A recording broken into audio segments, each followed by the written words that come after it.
नमस्कार दोस्तों, जय जगन्नाथ। आयुन भारत में आपका हार्दिक अभिनंदन। बहुत बढ़िया टॉपिक लेकर के आई हूँ। आजकल सावन का महीना चल रहा है और कांवड़ यात्राएं चल रही हैं। कांवड़िए जहाँ भी दिखते हैं हम नतमस्तक हो जाते हैं। देखिए, कांवड़ियों का चलन कहाँ से शुरू हुआ? क्या हमने कभी सोचा है कि किसने सबसे पहला कांवड़ शुरू किया होगा? कौन सबसे पहला कांवड़ लेकर आया था? और सबसे पहले शिवजी पर जलाभिषेक गंगा जल से किसने किया था?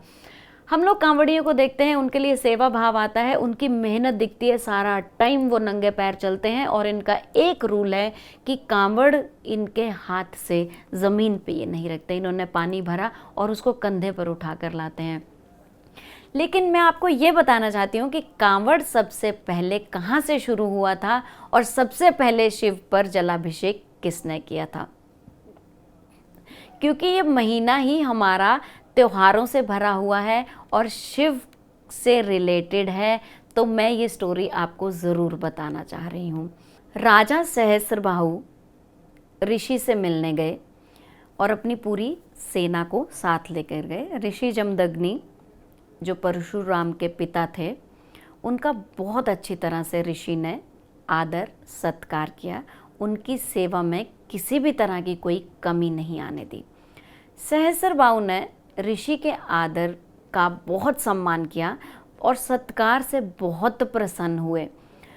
परंतु उसे ये बात समझ में नहीं आई कि ऐसा क्या है कि एक गरीब ऋषि या एक साधारण ऋषि ने उसकी इतनी सेवा की, उसकी सेना के लिए इतना सारा खाना कैसे अरेंज किया। इसने अपने सैनिकों को बोला कि पता लगाओ कि ऋषि किस तरह से ये सारी चीज़ें हमारे लिए जुटा पाया है। ऋषि जमदग्नि के पास कामधेनु गाय थी।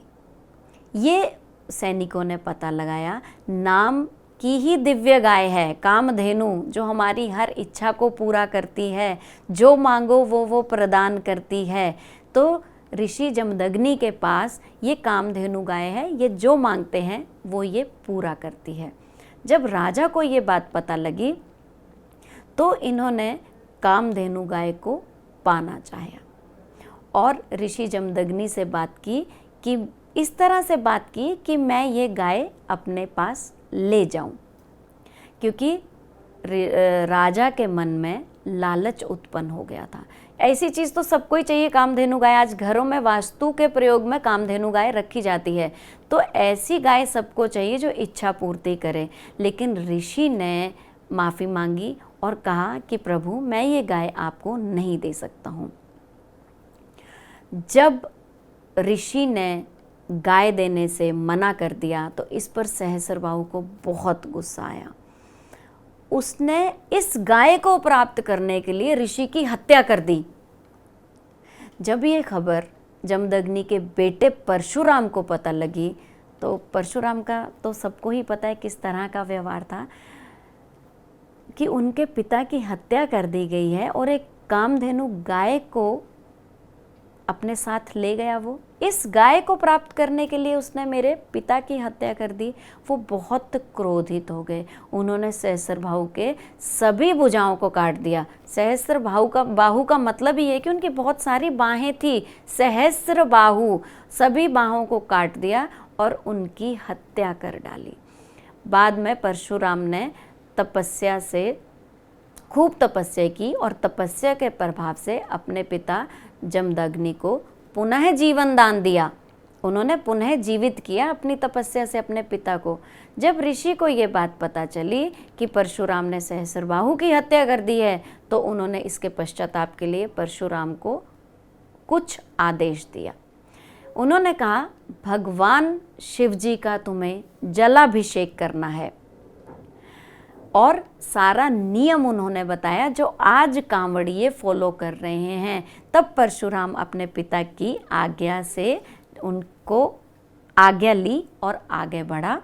बहुत दूर चलकर वो गंगा जल लेकर आया और आश्रम के पास ही शिवलिंग की स्थापना की और उस शिवलिंग का गंगा जल से महाभिषेक करके उन्होंने शिव भगवान की स्तुति की और अपने इस कर्म की क्षमा मांगी। जिस क्षेत्र में परशुराम ने ये शिवलिंग स्थापित किया था उस क्षेत्र का प्रमाण आज भी मौजूद है।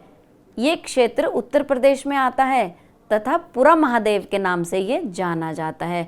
पुरा महादेव उत्तर प्रदेश के मेरठ शहर के पास बागपत जिले में कुछ दूरी पर बालोनी कस्बे में है। एक छोटा सा गांव है बालोनी, जहां हिंदू भगवान शिव को बहुत पूजते हैं और इनका एक प्राचीन मंदिर भी है। ये शिव भक्तों की श्रद्धा का केंद्र है क्योंकि कांवड़ यहाँ से शुरू हुआ था, बल्कि इसे सिद्धपीठ भी माना गया है। तो मैं आपको इस कहानी के ज़रिए ये बताना चाह रही थी कि परशुराम ने ही कांवड़ की यात्रा शुरू की थी। ये कांवड़िए, इनका एक लक्ष्य रहता है, जो भी कर्म पाप इन्होंने किए हैं, एक तो उनको क्लियर करना, क्लीन करना, भगवान की पूजा करना। और इतनी तपस्या है इनके काम में, ये नंगे पैर जाते हैं, कांवड़ को नीचे नहीं रखते हैं, कंधों पर भार उठा के लाते हैं।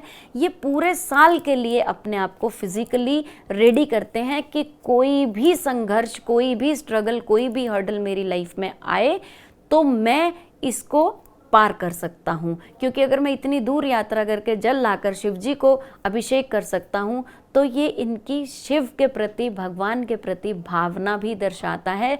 हमें इनसे सीख लेनी चाहिए। और भक्तों, जब भी कहीं आपको कांवड़ दिखता है तो सिर ज़रूर उनको झुकाइए, क्योंकि आप हमारे भी पाप काटने के लिए ही हमने जन्म लिया है।